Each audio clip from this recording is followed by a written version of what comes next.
গেল ১৬ বছরে বিএনপির ২,২৭৬ জন নেতাকর্মীকে ক্রস ফায়ারে হত্যার দায়ে পতিত আওয়ামী লীগ সরকারের সাবেক প্রধানমন্ত্রী শেখ হাসিনার বিরুদ্ধে আন্তর্জাতিক অপরাধ ট্রাইব্যুনালে প্রথমবারের মতো আনুষ্ঠানিক অভিযোগ দায়ের করেছে বিএনপি। বিগত সময়ে দলটির ১৫৩ জন নেতাকর্মী গুম এবং হত্যার এই অভিযোগ ট্রাইব্যুনালে জমা দিয়েছে দলটি। শেখ হাসিনা ছাড়াও এসব অপকর্মে সংশ্লিষ্টতার দায়ে আইনশৃঙ্খলা বাহিনীর সদস্যদের অভিযুক্ত করা হয়েছে। আরও জানাচ্ছেন সৈকত সাদিক। বিগত ১৬ বছরে পতিত আওয়ামী লীগ সরকারের আমলে সারা দেশে দলের নেতাকর্মীদের ক্রসফায়ারে হত্যা ও গুমের ঘটনায় বৃহস্পতিবার আন্তর্জাতিক অপরাধ ট্রাইব্যুনালে দুটি লিখিত অভিযোগ দিয়েছে বিএনপি। দলের মহাসচিব মির্জা ফখরুল ইসলাম আলমগীর স্বাক্ষরিত দুটি আলাদা অভিযোগ ট্রাইব্যুনালের প্রসিকিউশন শাখায় জমা দেন বিএনপির একটি প্রতিনিধি দল।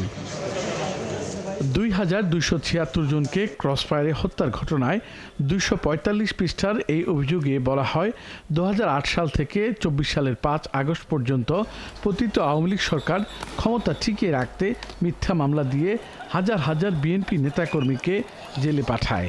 আইনশৃঙ্খলা বাহিনীর সদস্য দিয়ে নেতাকর্মীদের অপহরণ, নির্যাতন ও গুম অবস্থায় হত্যা করা হয়।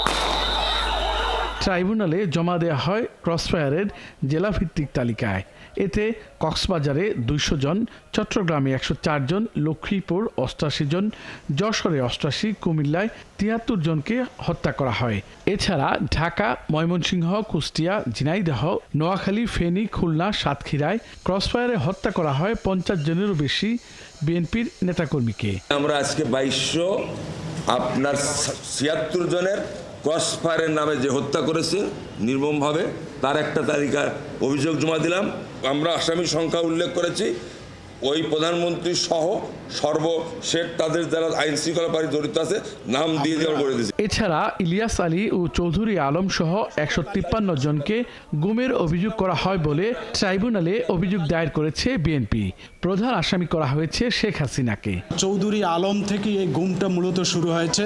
আমরা আমাদের চৌধুরী আলম সহ আমাদের সাবেক এমপি ইলিয়াস আলী সহ আরও যারা গুম হয়েছে এদের জন্য আমরা আলাদা একটা তালিকা করেছি। সে তালিকায় হলো ১৫৩ জন এবং সেখানে আমরা তাদের সমস্ত ঠিকানা, ঘটনার বর্ণনা দিয়ে আমরা এখানে চিফ প্রসিকিউটর অফিসে আন্তর্জাতিক আদালতে আমরা এটা সাবমিট করেছি। বিএনপির এই অভিযোগ আমলে নিয়েছে আন্তর্জাতিক অপরাধ ট্রাইব্যুনালের প্রসিকিউশন শাখা। সৈকত সাদিক, ৭১, ঢাকা।